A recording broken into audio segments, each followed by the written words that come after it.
तो ऐसा अपना प्रधानमंत्री है कि जो देश में एक छोटे से छोटे व्यक्ति की चिंता करता है और दुनिया में सबसे बड़े से बड़े व्यक्ति को आंख मिला करके कहता है कि हमारे इस गरीब बेटे को आपको छोड़ना पड़ेगा, तब जाकर के जो है वो छूटता है। नहीं तो फॉर्मेलिटी के लिए तो एक चिट्ठी लिख दो, चली गई, चिट्ठी का जवाब भी आ गया कि भाई तो हमारा कानून जो है परमिट नहीं करता, बात खत्म हो गई। चिट्ठी को प्रेस में दे दो, मीडिया में दे दो, रणजीत जी जैसे लोग लेकर के 2 दिन से अपना चैनल चला लेंगे। तो एक रास्ता वो भी होता है, लेकिन एक रास्ता होता है कि नहीं भाई हमारे 8 बंदे जो हैं, 8 लड़के जो हैं वो छूट करके हमारे धरती पे वापस आने चाहिए। एक भावना वो होती है। तो नरेंद्र अभी भी बहुत कुछ सुधार करने की आवश्यकता है, इस बात को मैं भी स्वीकारता हूँ और वो भी स्वीकारते हैं। और वो सुधार मानवीय स्तर पर भी करने की आवश्यकता है, संरचना के स्तर पर भी करने की आवश्यकता है, जैसा कि हम लोग करने की दिशा में आगे भी बढ़ रहे हैं। आप लोगों ने सुन लिया नगर विकास एवं ऊर्जा मंत्री जी को कि उन्होंने कहा कि मैं स्वीकारता हूं कभी और सुधार करने की जरूरत है और हम लोग सुधार की तरफ अग्रसर हैं। आप लोगों को बता दूं कि जो कार्यक्रम आप लोग देख रहे हैं उसका प्रसारण जनगढ़ की आवाज पे मैं हूं रंजीत राय।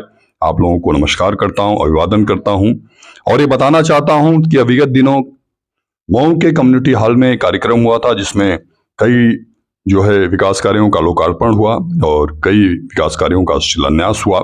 मैंने सोचा था कि सिर्फ एक खबर बना करके अपने पत्रकार होने के दायित्व का निर्वहन कर दूंगा, लेकिन ऊर्जा मंत्री के शर्मा ने इतनी बढ़िया संबोधन किया कि मैं स्वयं ऊर्जा से भर गया और मैं इसका 5वां भाग प्रसारित कर रहा हूं। आप लोग इसमें आगे सुनिए कि ऊर्जा मंत्री जी ने क्या कहा है और कितने विश्वास के साथ कहा है। आप लोगों को बता दूं कि जिसमें है दम वो है ए.के. शर्मा बाजीराव सिंघम। ये वो दम है जो आईएएस बनने के बाद मुख्यमंत्री बतौर रहते हुए नरेंद्र मोदी जी से जो प्राप्त हुआ है और जो गुरु की असीम कृपा से उनको सकारात्मक बल मिला है, उसी का लाभ आज पूरा प्रदेश ले रहा है, देश ले रहा है और सरकार ले रही है और मऊ जनपद गौरवान्वित हो रहा है। आप लोग एक बार फिर सुने ए.के. शर्मा जी को। माननीय ए.के. शर्मा जी हमारे बीच मुख्य अतिथि के रूप में विराजमान हैं, जिनका संकल्प है कि नई सुबह नया इंकलाब हम देंगे, नए सूरज को नया आफताब हम देंगे। आप बनाए रखे हौसला दिलों में, क्योंकि आपकी हर आस को विश्वास हम देंगे। जोरदार तालियों के साथ मैं बहुत ही आदर के साथ आपसे अनुरोध करती हूँ कि कृपया आज अपने शुभ कर कमलों से विभिन्न परियोजनाओं का, यानी 5 जो परियोजनाएं हैं, विद्युत परियोजना हुआ है भाइयों बहनों, इस देश में इतना बड़ा राजनीतिक जो है बदलाव, पूरी दुनिया जो है मोदी जी का कायल है। मोदी जी के सम्मान में बड़े बड़े राष्ट्राध्यक्ष जो है उनके पीछे चलने को तैयार है। ऐसे व्यक्ति को हम कैसे छोड़ दें, ये बताइए। कैसे उसका हाथ मजबूत नहीं करेंगे, कैसे उसको तीसरी बार प्रधानमंत्री नहीं बनाएंगे। हमारी तरफ से हमारा प्रचार करते हुए, हमारा काम करते हुए आप लोगों को मोदी का दूत बन करके सबको समझाना पड़ेगा कि भाई एक और काम हमने किया जो खाली मऊ के लिए हुआ है। और उस समय जब इसकी घोषणा हुई थी, माननीय वित्त मंत्री जी ने बजट भाषण में अपने जब इस बात को पढ़ा तो सभी कोई विधानसभा चौंक गई थी और हमारी तरफ देखने लगी। और उसमें यह था कि नोएडा और मऊ पूरे राज्य में, खाली नोएडा और मऊ का नाम लिया था वित्त मंत्री जी ने, कि नोएडा और मऊ की बिजली व्यवस्था को ठीक करने के लिए कितने 100 करोड़ रुपए था? 25 करोड़ रुपए अलग से मऊ को एक अलग से नोएडा की तरफ पे। कहा नोएडा, कहा मऊ। नोएडा एक बहुत बड़ा औद्योगिक केंद्र है, लेकिन हमने कहा कि भाई जब बिजली नहीं देंगे तो कहां से बड़ा औद्योगिक केंद्र मऊ बनेगा। अभी हम गए थे परदार मिल में, वो हमको शुरू करानी है। जब हम आज से बिजली का काम करना शुरू करेंगे तब न जाकर के जब परदार मिल में फैक्ट्रियां लगेगी तब हमारा बिजली का तंत्र स्थापित होगा, तैयार होगा। नहीं तो पता चला कि मिलें तो लग गई, तब हम चले बिजली की व्यवस्था शुरू करने, तो कैसे होगा। तो इसलिए हमने ये बात चढ़ाई। कुल मिला करके बहुत ही धन की कोई कमी नहीं है। आप लोग निश्चिंत रहे। मऊ की पूरी जो बिजली व्यवस्था को ठीक करने का काम है वो एकदम सुचारू रूप से आगे बढ़ रहा है। आज के ये जो काम शिलान्यास और लोकार्पण का काम हुआ है, लोकार्पण की ही जगह है, उसमें एक बहुत बड़ा सब स्टेशन घोसी में, बरजला में बना है, जो कुरियापाड़ के पास बरजला आता है, वहां पे ये बना है 132 केवी का, जिसकी कीमत लगभग 33 करोड़ 30 लाख रुपया, लगभग साढ़े 33 करोड़ रुपए है। उसका आज हम लोग लोकार्पण कर रहे हैं। उसी प्रकार दोहरी घाट का जो 132 का उपकेंद्र है, पावर स्टेशन है, उसकी क्षमता बढ़ाते हुए 40 MVA की एक क्षमता बढ़ा करके, तो वो भी लगभग 10 करोड़ रुपए का काम हुआ है, जिसका आज हमने लोकार्पण किया है।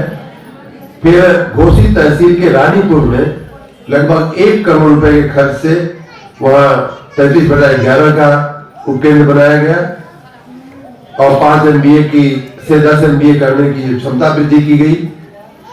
और एक और है जो 11 KV नए फीडर का निर्माण, जो उसका लोकार्पण आज हुआ है, जिसका कीमत 19 लाख है। आज जो कंधेरी में हमने जो शिलान्यास किया है, उसकी लागत लगभग 4 करोड़ रुपए की लागत से 3.97 करोड़ रुपए की लागत से वो सब स्टेशन बनेगा। और उससे पदहा, ताजोपुर, कंधेरी, ये सारे जो गांव हैं, जो कहने के लिए तो मऊ नगर पालिका में थे, लेकिन उनकी जो बिजली व्यवस्था ठीक नहीं थी, काफी अधिभावित हो जाता था। और ट्रांसफार्मर वहां के भीटी से आता था कुछ लाइन, कुछ कोटवा से आती थी कुछ लाइन, और उसके चलते वहां की बिजली व्यवस्था ठीक नहीं रहती थी। उसको ठीक करने के लिए हमने आज शिलान्यास किया है। आपकी और जानकारी के लिए ये मैंने बाहर लगवाया भी है। हमने बिजनेस प्लान में 2 बार सभी जिलों को और मऊ जिले को भी हमने पैसा दिया है।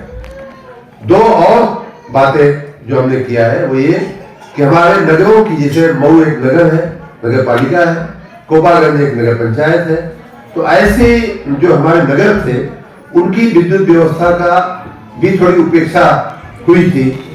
उसको ठीक करने के लिए मैंने अपने नगर विकास विभाग से बिजली विभाग को पैसा दिया कि भैया हमारे नगरों की व्यवस्था तो ठीक कर दो। तो आज का आपकी जानकारी के लिए, मुझे ठीक करिएगा अगर मेरी जानकारी सही ना हो तो, मेरी जानकारी के हिसाब से आज जो नरई बांध का जो कंधेरी में जो शिलान्यास हुआ है, वो नगर विकास विभाग के फंड से ये सब स्टेशन बनाने का शिलान्यास हुआ। 20 तारीख से मैं लगाने वाला हूँ, पूरा 10 दिन जनसंपर्क का एक कार्यक्रम चलाने वाले हैं हम लोग। लेकिन अपनी जिम्मेदारी ये है कि उनका ध्यान आकर्षित करके कि भाई साहब देखिए, यहाँ बांसवली पे खंबा लगा हुआ है, खंबा टेढ़ा हो गया है, क्षतिग्रस्त हो गया है, ट्रांसफार्मर जो है ओवरलोड हो गया है। ये सारी बातें जब आप अधिकारियों को कहेंगी तो उनके पास धन का अभाव नहीं है। कहने का मेरा मतलब ये है कि धन का अभाव जो पहले हुआ करता था वो अब नहीं करते हुए आपके जीवन के स्तर को, आपकी आमदनी को, आपकी मासिक जो आमदनी होती है उसको हम और बढ़ा सकते हैं। क्योंकि जिसके पास थोड़ी बहुत जमीन भी है, मान लीजिए जमीन थोड़ी बहुत है भी, ज्यादा लोग, गरीब लोगों का जमीन भी नहीं होती, लेकिन अगर है भी तो बढ़ने वाली तो है नहीं। भाई भाई में बंटवारा होगा, भाई का बेटा हो गया, आपका बेटा हो गया, उनमें बंटवारा होगा। इस तरह से जमीन तो छोटी होती जाने वाली है। लेकिन अन्य अगर प्रवृत्ति हम करते हैं, अन्य को वाणिज्यिक या व्यापारिक प्रवृत्ति कर लेते हैं, तो उससे आपकी आमदनी में बहुत ज्यादा बढ़ोतरी हो जाती है। तरफ आपका उत्साह बढ़े, आपको प्रेरणा हम दे सके कि देखिए फलाना बहन जो है लखपति बन गई, लखपति दीदी बन गई, आप भी बन सकती हो। श्यामा बहन बन गई तो कांता बहन भी बन सकती है, उर्मिला बहन भी बन सकती है। ये बताने के लिए हम लोग बार बार विकसित भारत का कहीं संकल्प यात्रा करते हैं, तो कहीं आप लोगों को इकट्ठा करते हैं कि भाई वो हो सकती है तो ये भी हो सकती है।